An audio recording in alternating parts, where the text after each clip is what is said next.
Well, good evening. My name is Robert Sumwalt, and I'm a board member with the National Transportation Safety Board. The NTSB, as many of you know, is an independent federal agency. We're charged by Congress to investigate transportation accidents, to determine the probable cause, and then issue safety recommendations to try and keep these accidents from happening again. Before I go any further, I would like to offer our sincere condolences for the loss of lives and the injuries that people have sustained, and our thoughts and prayers are truly with them.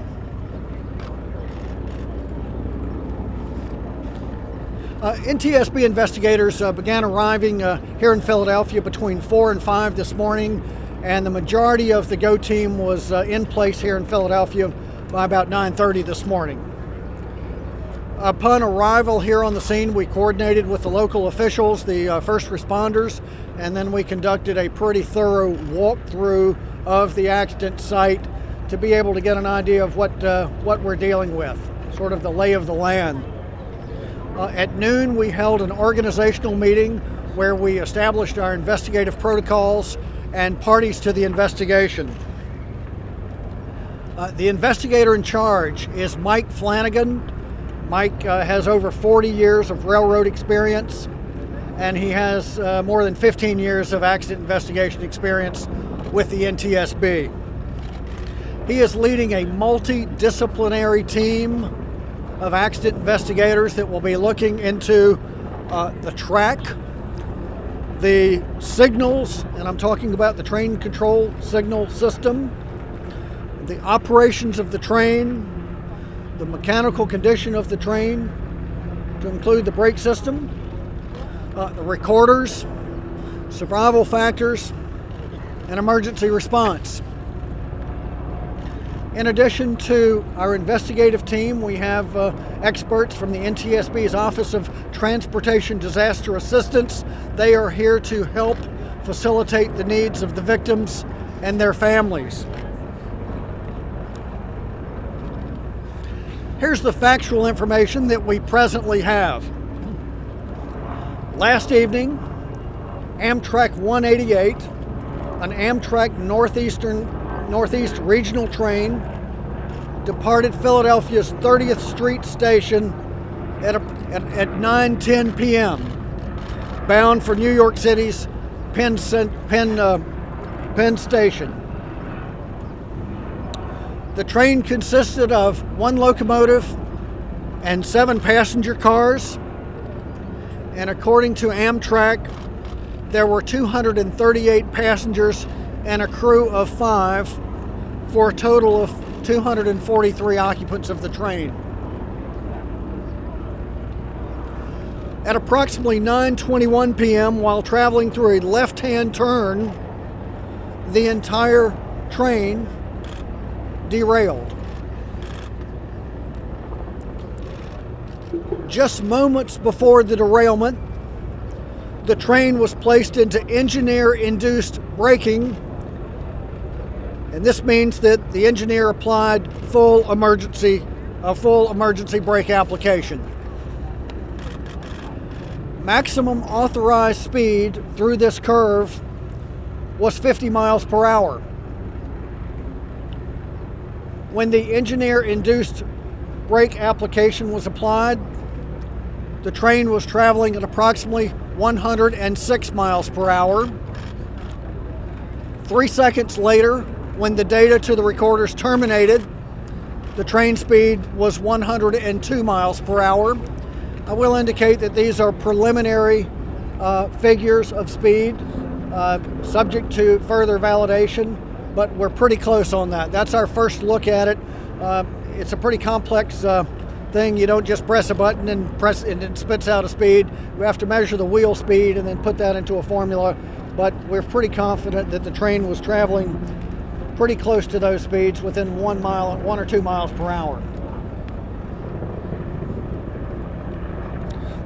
The train had recorders, it had forward-facing video cameras, and it had an event data recorder. Both of these recorders are being sent to our laboratory for analysis in Washington, D.C. We did get these initial speeds that we just provided you with from an initial download of the event recorder. We've released the track back to Amtrak, and they will begin rebuilding it very soon. The locomotive and all but two of the train passenger cars are currently being moved to a secure location where detailed examination and documentation can occur. Throughout the next few days, the investigators will work on scene to thoroughly document the accident site and gather factual information. We will be doing a more detailed documentation of the rail cars and the scene. We plan to interview the train crew and other personnel. We would like to interview passengers of the train. We will be conducting a site distance test. We'll be testing the signal system, the train control signals. We'll be testing the braking system, and a detailed analysis instead of the cursory analysis that I mentioned earlier of the recorders. We'll be doing a very detailed download and analysis of those recorders. Our mission is to find out not only what happened, but why it happened, so that we can prevent it from happening again. That's really what we're here for, is learn from these things so that we can keep them from happening again. I suspect that our investigators will be here in Philadelphia on scene for about a week. I want to emphasize that we're not here on scene to determine the cause of the accident while we're on scene. We're not going to speculate. Our purpose for being here, I like to describe it as that we are here to collect perishable evidence, which is that information that will go away with the passage of time. That's really what we're here to do, is collect that information that will go away with the passage of time. We can go back and do the analysis later, but we have to capture those data very carefully now. I feel like for just arriving on scene this morning, I feel like the preliminary information that we have is robust, but we still have a lot to get. I know that you have a lot of questions. We have a lot of questions, and our commitment to you is that as we are discovering factual information, we will be releasing it. I would be looking for a press conference about this time tomorrow to tell you what we've learned tomorrow. And that's the way it works. Our investigators are out in the field doing their jobs during the day, and they report back to me so I can report to you. I would encourage you to follow us on Twitter. Our Twitter handle is @NTSB. As I wrap it up, I'd like to thank the first responders for all of their efforts. They've been out here through the night, through the early morning, and all day trying to secure this area. We want to thank them for their hard efforts. Now, I will call for questions. I'm going to call for questions. What I'd like for you to do is raise your hand. I will call on you. And once I call on you, please state your name and your outlet. Let's go. Sumwalt, Dan Manarino from Pix 11 in New York. Have you had a chance yet to talk to the engineer? There are reports now that he did not comment on what happened before the curve and the application of brakes to the police. Have we talked to the engineer? The answer to that is no, but we plan to.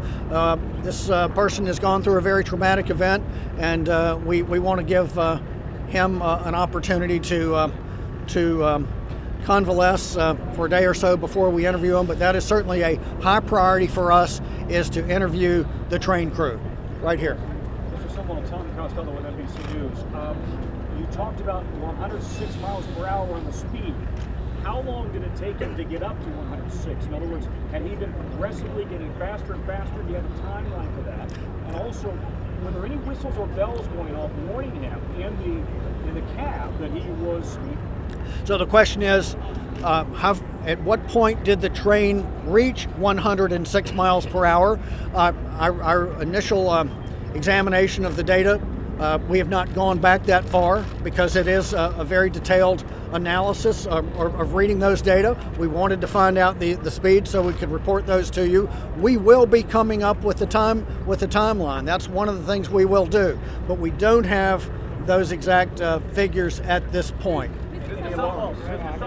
Any alarms in the cab of the locomotive, and we will discover that information. We should through the cockpit data from the cab from the event recorders. Yes, sir, right here. Are you confident, Chris O'Connell from Fox 29, are you confident that all the fatalities have been accounted for? You say most of the rail cars have been removed. There are, you say, one or two left. Do you know if there are any more fatalities? The question is, do I know if there's any more fatalities? And the information concerning the fatalities, I don't want to sound bureaucratic. We are here to investigate the accident, and that's our lane. The release of the information on the injuries and fatalities, that is the domain of the Philadelphia Office of Emergency Management. So they would have that information, and so that's the answer to that. We'll come here.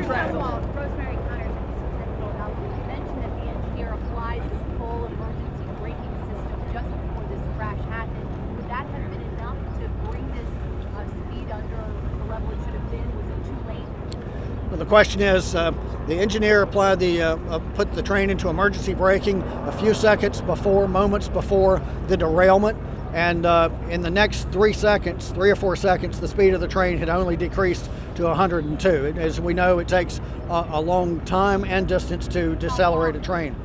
How long would it typically take to try to you would have had to apply those brakes? How long would it take to get the speed down below 100, below the track speed of 50 miles an hour? Well, he was already in the curve at that point. You're supposed to enter the curve at 50 miles an hour. We'll take a question right here. Is the black box the event recorder? Is it at the Consolidated National Operations Center in Delaware now? The question is the black box, is the event data recorder, is that at Amtrak? Is that what your question is? Yeah, at the Amtrak. Yeah. We took it to and that's the question. We took the event recorder to Amtrak's facilities because they have the equipment locally to download it. So we took it there for the preliminary look, but now we're taking it to our own labs in Washington, D.C. The question right here. How many event recorders are there? How many event recorders are there? There's one event recorder, and that's in the locomotive. In addition to the event recorder, there is a forward-facing camera. Question here. WCBS Radio, was the train equipped with any sort of system that could have or should have slowed a train that was going too fast prior to the curve? Was the train equipped with any type of device that could have or should have slowed it down to keep it within its limits? And Amtrak, throughout a good bit of the Northeastern Corridor, has a system called Advanced Civil Speed Enforcement. That's called ACES. ACES is installed throughout most of the Northeast Corridor for Amtrak. However, it is not installed for this area where the accident occurred, where the derailment occurred. That type of a system, we call it a positive train control system. That type of system is designed to enforce the civil speed to keep the train below its maximum speed. And so we have called for positive train control for many, many years. It's on our most wanted list. Congress has mandated that it be installed by the end of this year. We are very keen on positive train control. Based on what we know right now, we feel that had such a system been installed in this section of track, this accident would not have occurred. Right here. Is there a dead man switch in the train or any emergency alert setup? Is this train equipped with a dead man switch? Some trains have it and some don't. Oftentimes, in place of the dead man switch, they have an alerter. So if there's no activity from the engineer within a certain period of time, an oral and visual alerter will activate in the cab of the locomotive, and then if an engineer then makes a throttle movement or something, that will deactivate. We want to know exactly what was in that car. So you don't know. All right. Let me call on you. And I'm going to take a question right here. Last time the rail was actually inspected and post-accident, what did your investigation find? Well, when was the last time the rail was inspected? Post-accident, before accident, and post-accident. A rail geometry car went over across the track yesterday, and as far as our thorough examination of the track, you've got to understand there's been a lot of activity out there right now. The cars have been piled up out there, so our real thorough examination of the track will begin after those cars are thoroughly removed, and I expect we'll be out there documenting that tomorrow. Robert, There's a question right here. There were some tanker trains nearby. Do we know if they were filled with fuel? And are there any precautions being taken because the wreckage is so close to those tanker trains? So there's some rail tank cars that were very close to the point of derailment. Were they empty? I'm told. I want to further verify this. I'm told that they were not full at the time of the accident. There's a question right here. Tamsin Fidel, Pix 11 News. Do we know how long the engineer has been on this route and or how long he's been with Amtrak? Do we know how long the engineer had operated this route, and how long had he been with how long had he been with Amtrak? That's the type of information. I don't consider that perishable evidence. That's data that we can get 2 weeks from now. What we're trying to do right now is get out there and measure everything that won't be here in 2 weeks. So to answer your question, we don't know. I can't tell you right now because I don't know how long he had been there, but that's information we will get. So we want to interview him. We want to review his training records, his employment records. That's standard. There's a question right here. When did the train start moving faster than the actual speed limit? So the question is, when did the train start moving faster than the speed limit? We have not gone back far enough in the data to see when that occurred. I want to point out that we're saying that the speed limit through the curve is 50 miles an hour. However, right before the curve, the speed limit is 80. So it's 80 mile an hour speed limit, and then to enter the curve, the engineer is supposed to slow the train to 50. But we will be putting together a timeline. We've got good data from the event recorders, and our priority was just to get an idea of what the speed was at the derailment. There's a question here that I'm going to... Could the speed alone have caused this track? And that's certainly analysis. That's exactly what we want to find out, is why did this train derail? There's a question right here. Aaron Katursky from ABC. In your initial assessment, were there any obvious mechanical signal problems, anything off the track that stuck out to you? Are there any obvious mechanical or signal difficulties that we found? And we have not. Again, we just basically got here. A lot of the emergency response has been going on until about 2 o'clock. So we haven't been able to get that very thorough, up close and personal view of the track. We will be downloading the signals to look at those. We will be doing a brake test of the train. We will be doing a sight distance test. There's a lot of work that needs to be done, that will be done, and we will be letting you know periodically how we're going. Again, look for another press briefing tomorrow. If we and that's it. I want to thank you for your time. We'll see you tomorrow. Sir, can you talk about how the